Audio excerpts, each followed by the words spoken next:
Hello there. It's Carrie here, and coming to you for another episode of the Integrative Health Simplified podcast. I actually have a really cool opportunity to be in person with my friend Clara. And if you follow her, then you probably know she's just a gem, and I think we can learn a lot from her. And I just thankful that she agreed to come on here and just chat about some things that we see working with clients and just things that we've experienced also, and just maybe give some good thought around these topics. And so, Clara, if you don't mind just kind of sharing a little bit about yourself and your journey to kind of where you got to where you are. Yeah. How you got there. This is I feel like a special, different podcast environment. We are filming Yes. live from my living room. Yes. Which is so fun. But a little about me. I live currently in Asheville, North Carolina. We're actually technically right outside Asheville. My husband and I, we just bought a house, so we've got a little bit of land. I was just talking to Carrie. We have a garden. Nothing has yet come to fruition. But and we were also talking about how that's so relatable to health. Yeah, I was like, I can draw many analogies from that. Yes. But I work as a dietitian. I have my own private practice online and in person called Redemptive Health. And then I also work at a local direct primary care clinic a couple days a week, just providing nutrition counseling for patients and members there as well. So I've been, in the field of health and nutrition or wellness since 2016, when I first became a dietitian. But I've been interested since really like junior year of high school, which was 2009. So I've seen a lot in health and wellness, and I have had better approaches and not so great or beneficial approaches. So I feel like I've seen a lot. Isn't it interesting though, probably from the outside looking in, that if you were to ask like your family or friends, they probably would have said, gosh, Clara's always been a healthy person. But it's interesting though how much you've learned and how you're like cringe probably at some of those approaches that you used to take. So I think that's a good point to make, when I'm sharing something, or when, Clara's sharing something, we're coming from a lot of experience of doing it the wrong way. So I think that's really important to know. But what I was thinking about, just what we might chat about, I think it's whenever I think about what you share on social media and just you as a person, you're very consistent. And I think a lot of women, they just struggle with that for one reason or another, right? There's a lot of things that could go into that. But I guess I'm just wondering from your personal experience and also working with clients, like what have you, I guess, noticed, or what's come up that is the culprit behind that, of people being inconsistent? Yeah. I think something that I kind of always go back to, and this is honestly pulling from my own personal experience, is one, just having the wrong kind of or misplaced motives of like why you are trying to build better health habits or improve your nutrition or work out more consistently. I think especially in today's culture, so much of that is kind of revolving around losing weight or feeling more confident in your body, or just like looking for some sense of approval or satisfaction and like looking better. Yeah. And so that drives us to, the messages that surround us are like, eat better, eat less, exercise more. We've heard that probably more times than we can count. Definitely. And so we try it and we almost make it like this God above everything else that we strive for. That like all of our time and attention and just kind of emotion is put into. And we just, I think we go about it just unrealistically, honestly, with our expectations of, we forget that we live like, normal lives. You're probably a mom, or, you have kids, or you are maybe single, but you've got a job, or you're in school, or you're getting your master's and working, or you're volunteering at your church. Like you have hundreds of other things going on in your life that create your life. And we forget that health, or maybe we don't even know, we're really not taught this much, that health is so much more than what you eat and your exercise routine. Definitely. Those are aspects of physical health, Mm-hmm. but there's more than just that to physical health. And there's more than just physical health to your overall health as a whole. Yeah. And we kind of hyper focus on this one tiny piece of it, Mm-hmm.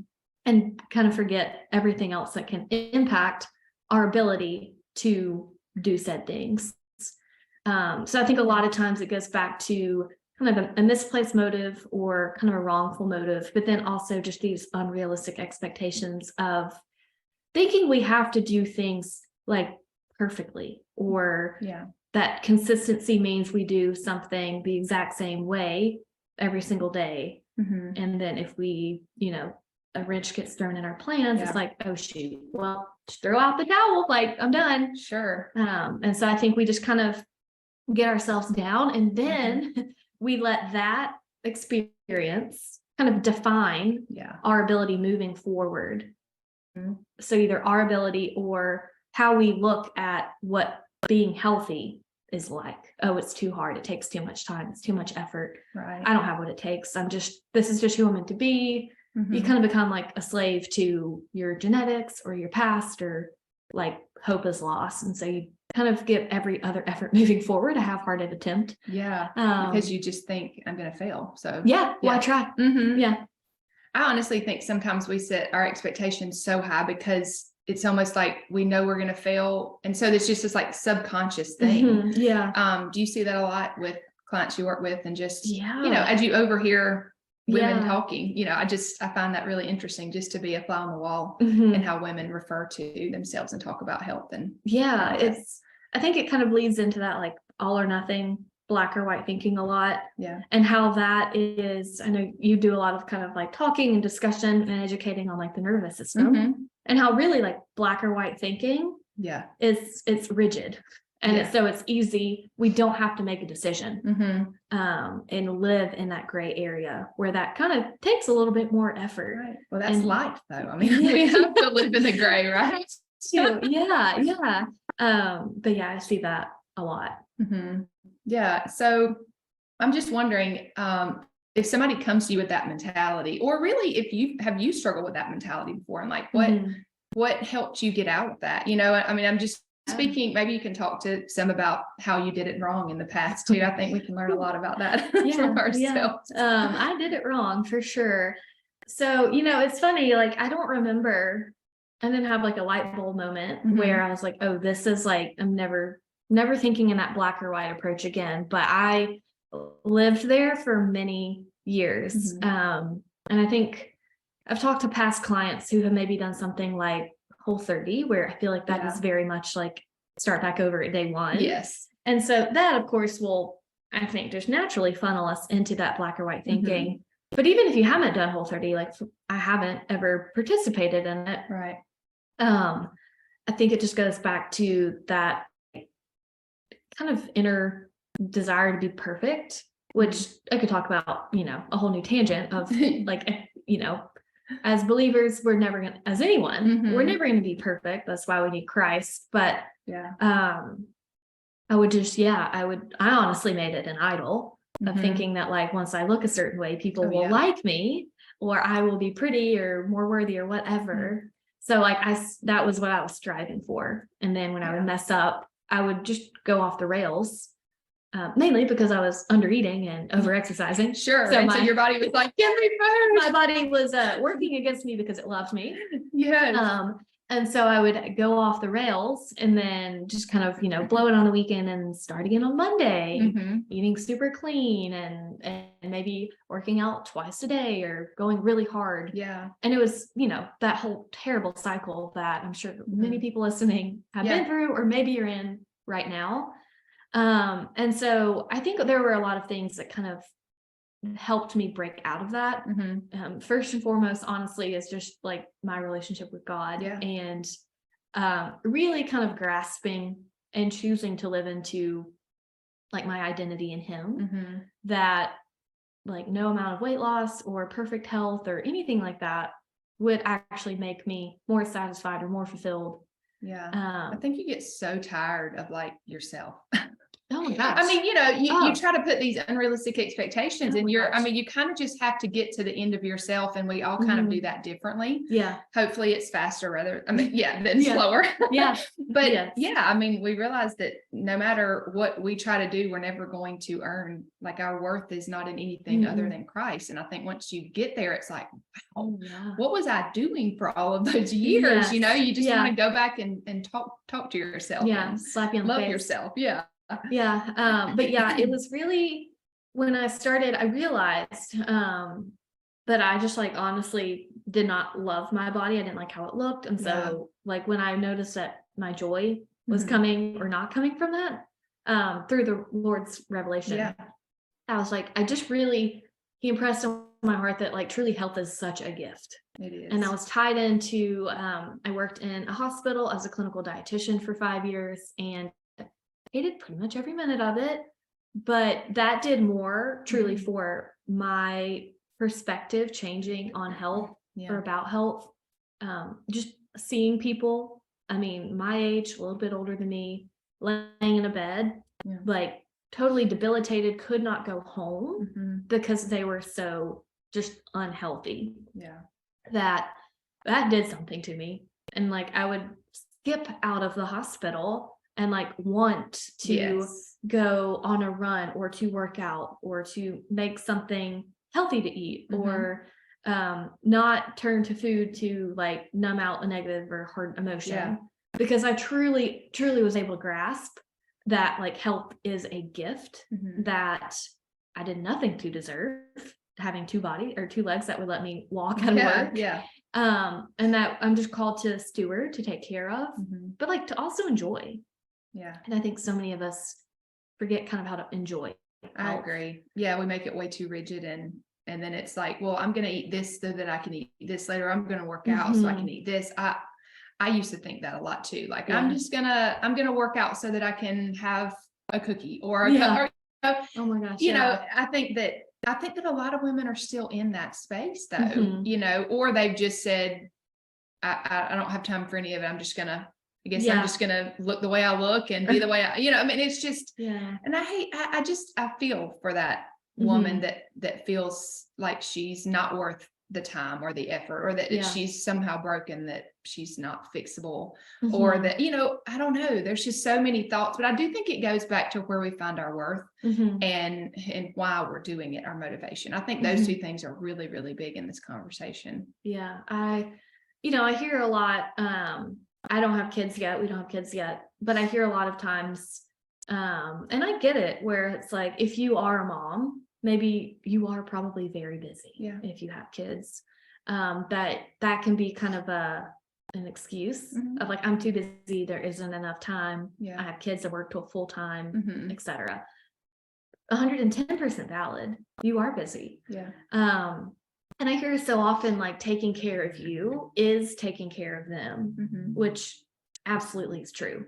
But even if you don't have kids, does that mean you're no longer just like worth taking the time to care for? No.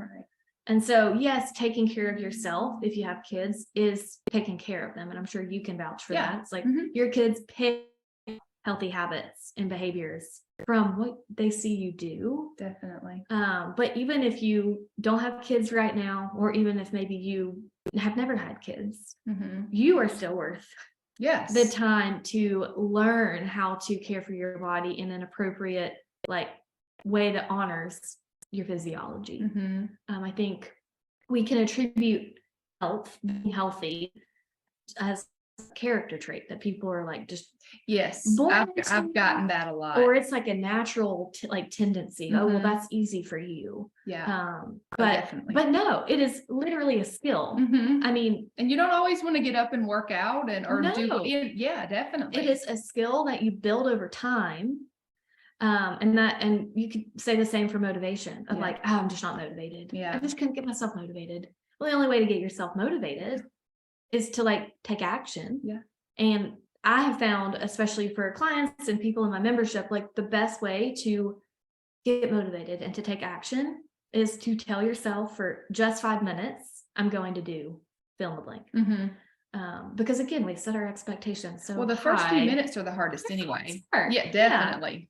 But I kind of lost my train of thought there. But I do think the all or nothing mentality. I mean, even like with my kids, my kids are a little bit older, which is great, but it's just the changing of the seasons as far as like getting out of school, and summer, like even May was insane. And so I didn't work out as much, yet I still remained active, and I think that, yes, it's easy to get down on yourself because you had these things that you wanted to do and you maybe didn't do them the way you want, but still, I just think that I knew that I felt better and that I just wanted to continue that, that habit I had, that I had that good habit of just doing something. And so I think that really helps me to look at movement and not this rigid way. I don't know if that makes sense, and I get being in like a workout program and you want to finish, the weeks or whatever, but if you get off, it's not the end of the world. I think sometimes we just throw in the towel and we'll pick it up when summer's over. Yeah. Or we'll pick it up when,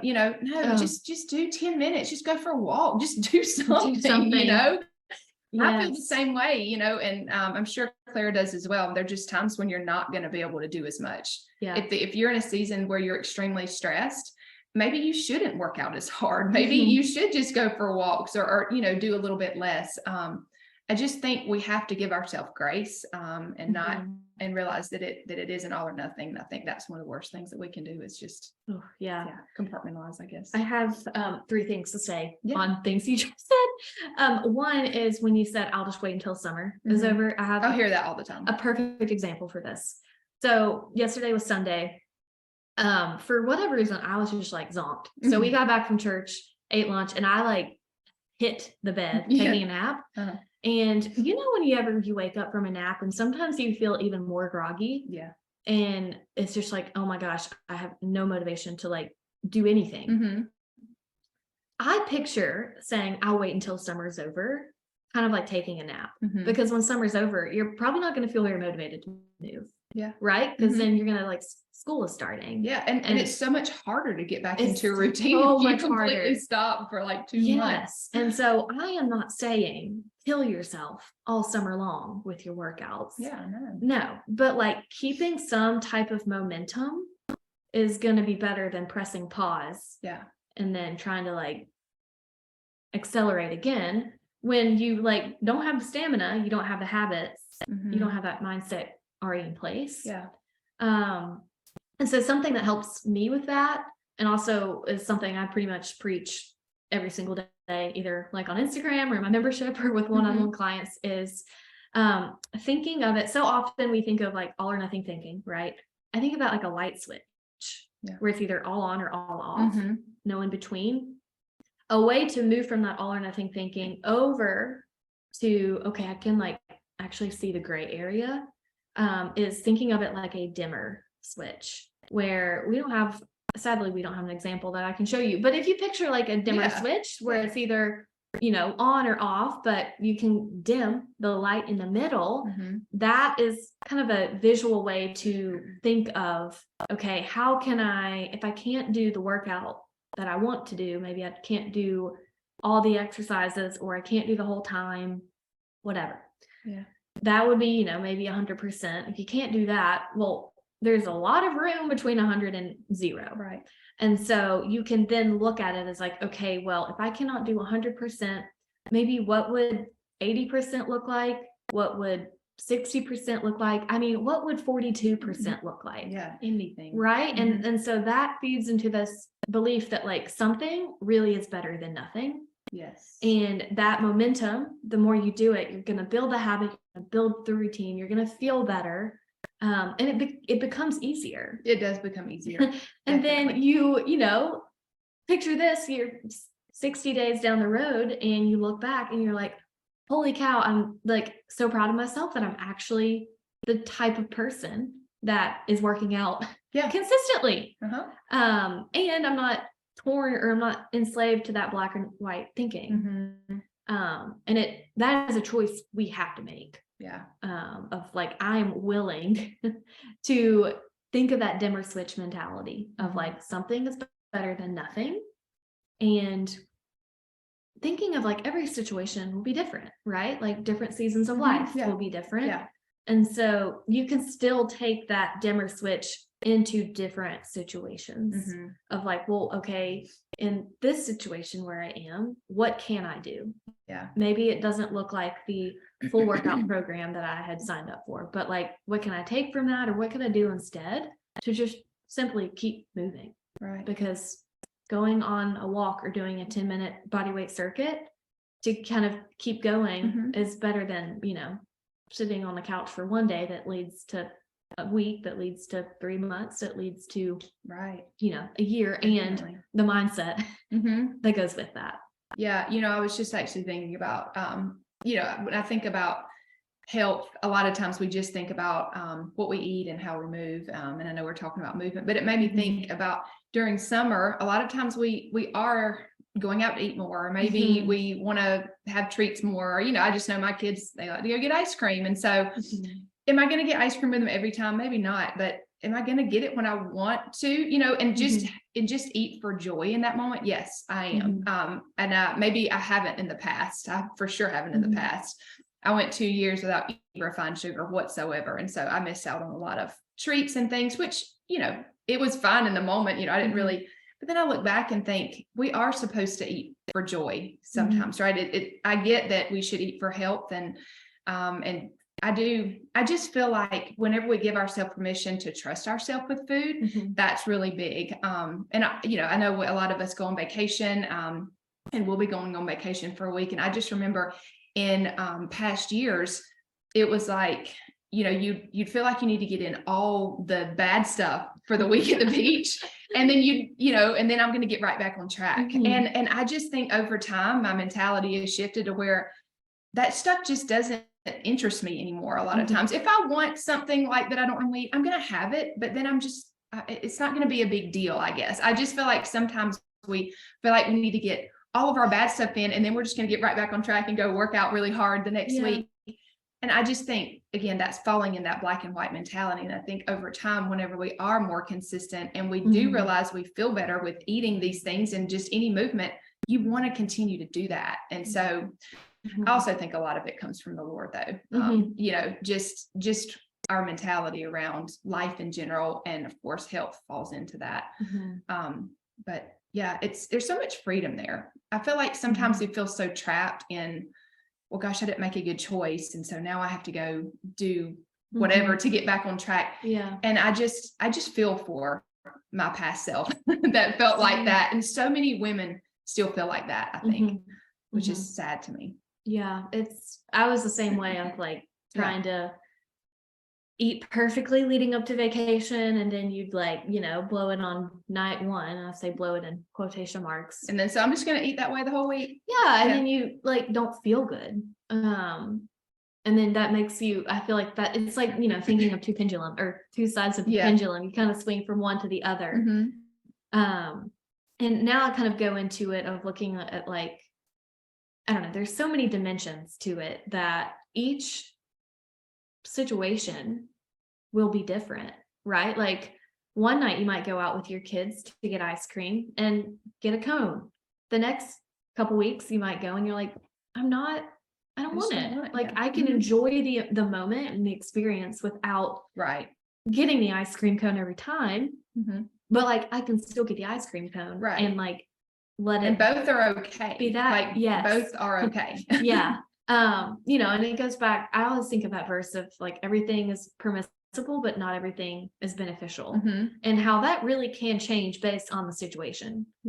And I even look at it as just like, if I'm sitting down, maybe on vacation or I'm traveling or something, or just out for a special event, like how do I want to feel at the end of this meal? And sometimes that's helpful, not just like physically. I mean, you know, how do I want to feel physically, but like, how do I want to feel kind of like connected with the people I'm around? And sometimes maybe choosing the less healthy option is actually the better option in that situation. And then other times it's not. But it truly is that like flexibility of not having a rule of like every time I go out to eat, you know, I like you had 2 years of not eating refined sugar. I think I had like 2 or 3 years of like never eating French fries when we went out. Cause I just That's so sad. thought they were unhealthy and bad. And now I'm like, those are probably my go-to. Yeah. I love a good French fry. Yeah. We But should go get some of those. we should, we should. Well, But like, for example, last week, my husband and I went out to dinner on Friday and I had the option to get fries. I love them. But in that moment, I was like, do I really want them right now? And I really didn't. And it wasn't because like, oh my gosh, fries are bad. Like, like you had to get a salad and no. I was like, actually, the salad sounds really good to me tonight. I had a couple fries from my husband's plate, and like they truly weren't great. Yeah. So you didn't miss out on anything. And so, I think it goes back to like trusting your body. Yeah. And knowing, I think, that's hard sometimes for women to trust. They don't feel like they can trust themselves or food.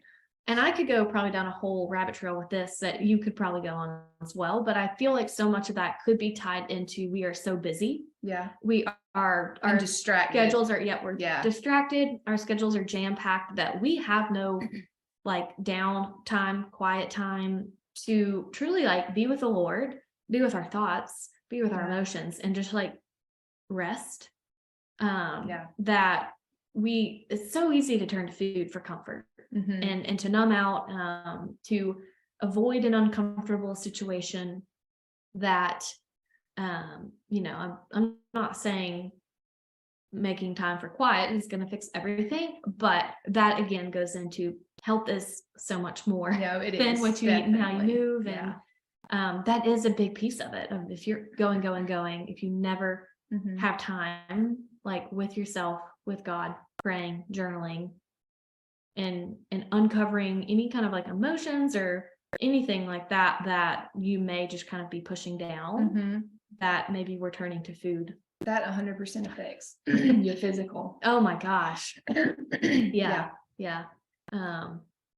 So it's not, I think it's, we want to put things in boxes. And I know that you as a dietitian, people do come to you for what should I be eating? And I know that you're known for, you work out. So people wonder like, what am I supposed to do with working out? And I mean, you have a whole membership based around those things, which isn't bad. However, it just kind of depends on our motives and where we're finding our worth in things. And so I just think sometimes we do try to put things in boxes and put labels on things. And I know that we both learned the hard way through our own experiences that you just can't do that. There's not joy found in that, to be honest. And first and foremost, like if you don't know the Lord, then that's the number one priority, right? That's where everything flows from. So talk to us, talk to me, talk to somebody and know him. And then that does change everything. That should change everything. And so I think that, Clara, if you just kind of to round out this conversation, if you had like just something else that you wanted to share to just kind of, if somebody is feeling very stuck in their health, if they do feel very unmotivated, if they don't trust themselves around food, they just have always had these issues, like what would you say to that woman? Gosh, I mean, your feelings are valid for sure. I think pretty much everyone has been there, whether people vocalize it or verbalize it or not. And something that I heard, I can't even remember where I heard this kind of like terminology, but you have like the miracle working power of the Holy Spirit like within you. Like, and if you think of like stories in scripture, like miracle, like think of the miracles that happened, like that same power is inside of you as a believer. That I'm just like, I think we just put our health in a box, we put God in a box, and we don't think about like what he can do. Like truly nothing is impossible for him. And I know health issues, food issues, body image issues, whatever, can feel impossible. Like you were just at the bottom of the pit that like you're never going to crawl out of. You're probably never going to crawl out of it alone. Which is why we need Jesus and why he is just I cannot think of health without him and without faith as really being like the bedrock of all of it. But in his strength and in his power, you do have the capability to change, to learn new skills, and to look at it in a whole new way and to truly enjoy it. My whole thing is like, your health is a gift to steward, but also to enjoy. Yeah. And I really do believe you can do both simultaneously. Yeah. But it's not going to come from our own motivations, right? It's just, yeah. And if you just find yourself feeling very in that place of just stuck and you just don't feel good and you just don't know what to do, like pray about it. I mean, I know that sounds really like just pray about it. No, really. I really think he will work and get quiet. Yeah. You can't just say, these prayers just flying out flying by. It's just, we need to be quiet. And if you find it really hard to be quiet, I think that's a really great place to start because it's not easy. However, like that's where he meets us. And so he will reveal like, hey, lovingly, hey, this is you need to give this to me, right? We're like grasping onto things so hard. And I know I've definitely been there. I know you have as well, but he wants so much more for us. He has so much joy waiting on the other side if we'll just give it all to him and just surrender it. So I've just really enjoyed this conversation. I feel like it's so needed. And even some days you'll feel like, yes, I am giving it to him. And some days will be harder than others. This isn't like we have it all figured out. You're never going to have it all figured out, right? That's why we need to rely on him every day, and his mercies are new every day. So don't beat yourself up. Nobody's perfect. And so just relying on him more will really change every aspect of your life, but definitely your health. So Clara, I love have this conversation. We could talk for hours, but we'll round it out here. If you don't follow her on Instagram or just know how to get in touch with her, I'm going to let her share how to do those things because you definitely need to follow along. Yeah, please. So on Instagram, I am at Redemptive Health, and my website is redemptivehealth.com. So yeah, follow me, message me if you've got any questions on where to get started. And I would love to, walk alongside you. Well, tell them about your membership too. I mean, I think that's something that really could benefit. So I do offer a monthly membership. We've been up and running since January. So we've got monthly workouts, which Carrie joined me with our lower body very good today. We've got monthly workouts that are more like resistance based. And then we also have a monthly recipe collection. And then my tested out one of those last night. Yes. Yeah, she did. Yeah. My favorite part, and this is something that I really think is beneficial, whether you are just starting out and you're that overwhelmed, I don't even know where to begin, I don't have enough time, if that is you, or you're someone maybe like Carrie or I, where we're like, you feel like you've got a pretty good routine in your health. Each month we focus on like one kind of core foundational health habit that really either revolves around nutrition, movement, or rest. And rest, I think of kind of encompassing both like rest and sleep, but then also like stress management. In April, our focus was infusing play. That's good. And the benefits that play has, like who is playing anymore? Yeah, not a kid. Right. And so each month we have one kind of smaller focus, because we know, and research shows that when we focus on one thing at a time, we have a greater chance of that actually sticking. Yeah. And when we're making change, we want it to actually stick. Yes. So we have one thing that we can focus on. So if you feel like you are have all those like math equations floating around in your head when you think of health, this is a way to distill it down, and you have one thing that you can focus on. It's doable. Yeah, this month so doable. Is 10 before 10. We're getting outside for 10 minutes before 10 a.m. And so we have that as well. We've got group coaching call each month. So it's just a great community with nutrition, movement, and then just honestly weekly, daily reminders of like where your focus is, what your motives are, to keep you on that track, to have the accountability, encouragement, and pointing you back to Christ and his strength. That is so important. Yeah. I just love that you put all those together and do it in a biblical way. Like that's, it's rare. And so if that sounds like something you want to check out, go to her website and message her, have any questions. And Yeah, so I just really please. appreciate you joining me and just opening up your home to me. Yeah, Also, so. you may be wondering why I'm here. My kids are at camp, and so I'm staying in Asheville for a couple of weeks. So I just really appreciate this time with you on here. And just this week, it's been great. So thank you guys for joining me, and go follow Clara and learn from her. And I'll see you on the next episode. Bye.